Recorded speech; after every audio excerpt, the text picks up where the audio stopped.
Hello everybody, welcome back to another video, and as I said in the last video, I would do a video. I don't know where I was going with that, but anyway, so if you guys don't know, today, unless you live in another place like Australia, then maybe the next day, but as of today in America, today is I'm pretty sure the 7th year anniversary of Fnaf, at least Fnaf 1. But we're going to say it's FNAF as a whole because FNAF 1's what started it all. So, I was going to do a rank from worst to best games in my opinion, but I just couldn't really think of them all out, so we're doing a tier list. So also I've done one of these. So basically we're doing a tier list video, and so I do have this one I didn't play, which means I didn't play the game, but I have seen stuff on it, so yeah, I may just not put anything in that because I played most of the games. Actually, I may go and just delete. I don't know why I put it there. I'm just gonna boop boop boop. There we go. That tier does not exist anymore. So, the tiers are love it, amazing, great, good, not bad, bad. So this is all my opinion. So yeah, let's begin. So first one, I'm pretty sure it's Freddy in Space. I never played Freddy in Space, so I never really see anything on it. So I'll just put it. Oh, I don't even know what this is, honestly. So should I even rank it? Yeah, I think it's not fair if I don't rank it. So you know what? I'm gonna say it's not bad. I'm just going off pure decision making there. So next we have FNAF 3. People say FNAF 3 is probably the worst in the series. A lot of people do because it's just not really, because I don't think it's bad per se, but I don't think it's like up there with like a lot of the games. So I'm gonna say it's I think it's not bad also. But hey, what do you know? So now we have FNAF VR Help Wanted. I never played FNAF VR Help Wanted. I never played Help Wanted either. Actually, I'm pretty sure I played it one time at a friend's house, and I was terrified then. So, that was great. So, basically, I think FNAF VR is great. Actually, I think it's probably one of the best. It's basically just FNAF, just in VR, and it's sort of just like, I don't know, a remaster per se, but it's more of like, it's just in VR. Because I'm pretty sure, like, back, like, in the day when FNAF 1 was first released, I'm pretty sure there was a VR thing, but it wasn't as good, because it was still just the main game. It's just, you put on a VR headset, remember, like, you look around, the character looks around in-game, but this one is full-on VR, so, yeah, it's always nice. Now we have Ultimate Custom Night. Okay, I have like 14 hours on the game. I don't know, not very much. I did play the game for a while. I remember, like, in my first channel, I did post some videos about it. Like, I'm pretty sure for, like, FNAF Friday, like, an old series I used to do. I played it. Yeah, I don't know if you guys really want to see another FNAF Friday. FNAF Friday, new chapter. I don't know. Honestly, people didn't really, lots of people hate the series, but I can tell not many were very interested in it because I don't really play full-on horror. I mostly just went to the joke fan games because I'm a wuss. Anyway, so Ultimate Custom Night. I think it's pretty good. I think it's pretty great. A lot of people say it's pretty bad, but I don't know. Now we have one of my least favorites, Sister Location. Okay, to be fair, I don't hate this game. I don't hate none of the FNAF games. I think they're all good in their own way. It's just Sister Location changes it up for not really the better, I don't think. Still, I don't think it's a terrible game. It still has a pretty good story. It just went a little bit new of a direction with the mechanics and stuff like that. Instead of being stuck in one office for 5 nights or 6 or 7, you actually are. Okay, I'm pretty sure you play as Michael Afton. I'm pretty sure, William Afton's son, and you visit his location, his sister's location. Okay, that was cringy. I'm sorry. Then After that, you figure out something's wrong, obviously, and then Circus Baby comes out, and then she tries and stuffs you in the suit, and then, yeah. I'm not gonna explain the entire thing, because we'll be here for a while. So yeah, Assist Location is a game. I think it belongs in, I think it's pretty good. I don't think it's as good, or actually, yeah, I know I said I wouldn't use this tier for anything, but I'm just gonna put it there just because I don't know where else to put it. So yeah, I think it belongs in FNAF 3, in my opinion. This is all my opinion, by the way. So keep that in mind, because I know some people might freak out. Because apparently nobody knows what opinion is anymore. So now we have Freddy Fazbear's Pizzeria, or FNAF 6. This one was also interesting. It looked like just sort of Scott, like, sort of going back and doing, like, sort of like a little pizzeria simulator, because that's what it has in the name, and basically you start your own Freddy Fazbear's Pizza, and, you know, you try to successful business, but, like, I'm pretty sure, like, one shift, there's, like, actually full-on horror to it, and I don't think it's as good. Honestly, I don't know what to say about this game. This game is free on Steam, I'm pretty sure, but I'm not pretty sure it's on consoles. Honestly, I'm pretty sure all the FNAF games are on console ever since, like, FNAF VR became a thing, and, sort of went along with it. Honestly, I never really played. I think I played FNAF 1 and FNAF 2 on my Xbox, but besides that, I didn't play the others.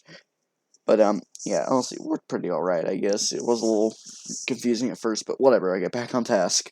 I'm getting sidetracked. FNAF's Pizzeria Simulator, I don't know, man. I don't think it's bad, but... okay, you know, I just don't know where else to put it, because it's, like, on the same level as these two. They're not good, because, pretty much, yeah. But, anyway, moving on. Jesus Christ, I swear, by the end of this video, we're like, all the games in this tier. So, now we have FNAF 4. In my opinion, the second scariest in the series, like, right behind FNAF VR Help Wanted. Mainly in VR, because that makes it even more scary. Honestly, this game, I was terrified to play. And honestly, I don't want to play it again. It was just terrifying. Now, I know a lot of people say, oh, if you play enough, then yeah, you'll get over it. Yeah, but I'm different. You can say I'm built different, but I'm not. I'm sort of just a degrade of human beings. I don't know, whenever I did play this game, it terrified me so much, and that was when, like, I didn't want to play any of the FNAF games whatsoever. I didn't play any type of game. No type. Any type of game of FNAF. I wouldn't even look at gameplay, that's how scared I was. It's like one night I saw a video, and then I got over it. Now I'm actually looking at gameplay. But, anyway, that's past the point, though. Where's this game belong? It belongs in Amazing. I don't think it's as good as Help Wanted, especially in VR. I'm counting this VR version, again, not the flat version you would play on just a normal console, or something like that, or a PC, flat screen on the screen without the VR headset. I'm talking specifically the VR version. It definitely doesn't beat it, because the nightmares in VR are, like, more terrifying. But the one thing Scott did to cheese it a little bit for this game, I don't even want to say cheese it, he mostly just made a very clever decision. In the game, you need to listen out for, like, the breathing, but the breathing is kind of low, unless I'm pretty sure someone just, like, breathe in your ear loud, so you know it's the door, but most of them breathe kind of quiet, so you have to jack up your volume in order to hear it, and if you fail, and, flash your flashlight or something, or you keep the door open for too long while listening, then you'll get a loud jump scare in your ear, and it was great. That was really clever of Scott to do, because, you actually have tension, if you do something wrong, you get a loud jump scare in your ear. That was just really tense. So, yeah, FNAF World. If you guys really want me to, I may do a series on FNAF World.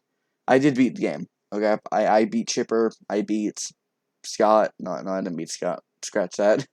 I may beat Scott at some point, but that's the point right now. Honestly, this game was amazing. Once again, I don't think it was as good as this game. Mainly because I'm a wuss, so I like this game. Because it's not scary. I'm the biggest wuss you'll ever know in your entire life. So, now, we have FNAF 2.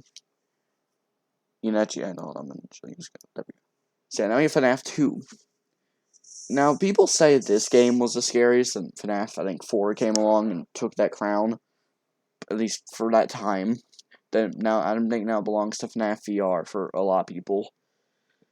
But FNAF 2 changed up a lot, and honestly, they changed up the mechanics and stuff like that. But honestly, people would argue that if you played more of it, it would get more frustrating than scary. Because, whenever you get jump scared, you just don't care anymore. You just want to get past the level, or the night.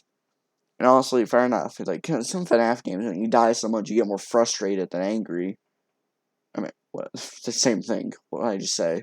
You get more frustrated than scared, which is pretty cool. It's actually for Ultimate Custom Night. As you know, it ain't cool, which is pretty terrible. But I don't know what I'm saying anymore. But for instance, Ultimate Custom Night was the king of that because you're trying to complete the challenges, you get more frustrated than scared, and that's just how it worked. And FNAF 2, I think, was the first one to really do that. Well, FNAF 1 was, but FNAF 1 didn't have all the mechanics FNAF 2 did. Having to wind a music box, having to check on Foxy, or not check on Foxy, having to flash the light at Foxy, and stuff like that. So honestly, I think it's a pretty great game. I don't think it's as good as FNAF 4. Honestly, it was still pretty scary. I think it's still pretty scary to this day, like for me at least, because I'm a giant wuss. But anyway, so now we have AR. I never played this one. I just like the 2 FNAF games I never played was Freddy in Space and FNAF AR. Those were like the 2 I never played. I also FNAF Unwanted, but I did play that one like in flat version. No, I played in VR like once, but then I stopped and played in flat version instead because that was less scary. Because I'm a wuss. I think we got that point now. But anyway, so FNAF AR. I was gonna get the game on my phone since it is free. I'm pretty sure, but it isn't on Android, so yeah, I can't play it. But so, you know what? I'm not gonna put it I didn't play, because I did see a bunch of stuff on it. Basically, I think it's still getting updated. It's by, I think it was like made by Lumix or something like that. Pretty sure I said that right. And, yeah. So, yeah. Honestly, it's pretty good in my opinion.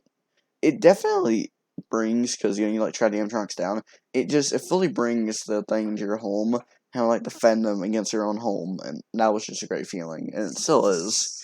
Yes, we saved the best for last. The one that started it all. Five Nights at Freddy's 1. The beginner of the series. The reason why the series is making games to this day, and now we're getting a free roam 3D on PS5 and all that. Now, yep, the one, the only, this game. Honestly, I have to put it up there in front of FNAF Help Wanted. It was just, everything was perfect about it, because the one thing FNAF 1, and I believe both FNAF 6 have, is just, it didn't rely on, like, skill like FNAF 2 did. Okay, not gonna lie. It did have sort of luck. Sort of. Not really. It didn't really have it at all. It mostly relied on your skill and how fast you could wind the music box to do all this stuff. But FNAF 1, and, you had to have luck. It all relied on the power. You had to, like, save so much of it, otherwise you were dead, unless it was, like, an hour before 6 a.m. when the power ran out, but still, you'd still probably be dead. It depended on how well you can save your power. It depended on everything. And the rest of the games didn't really have it. Because I think it all relied on skill and how well you could, like, listen and stuff like that. But with the first one, it relied all on luck. You had to save all the power, and you had to, once you ran out, and it was like 1 hour until 6 a.m., you had to pray to God himself that you would stay alive and not die. Honestly, the game was just perfect. It had all the balance mechanics. It just find all balance probably, but it still had all the great mechanics. And the fact you had to watch Foxy to make sure he wouldn't charge at your door was tense, even still to this day. So yeah, I think it deserves to be number 1, and always will be number 1. So yeah, that was my FNAF tier list. I guess happy FNAF Day, because it kind of is FNAF Day. It's the anniversary of the first game, I'm pretty sure, as far as I'm aware. But yeah, so yeah, happy FNAF Day, everyone, I guess. And I hope you all... I just realized this is the first time Scott won't be really... I wonder what Scott's doing. Might give him a call. Not joking, I don't have his number. Wish I did.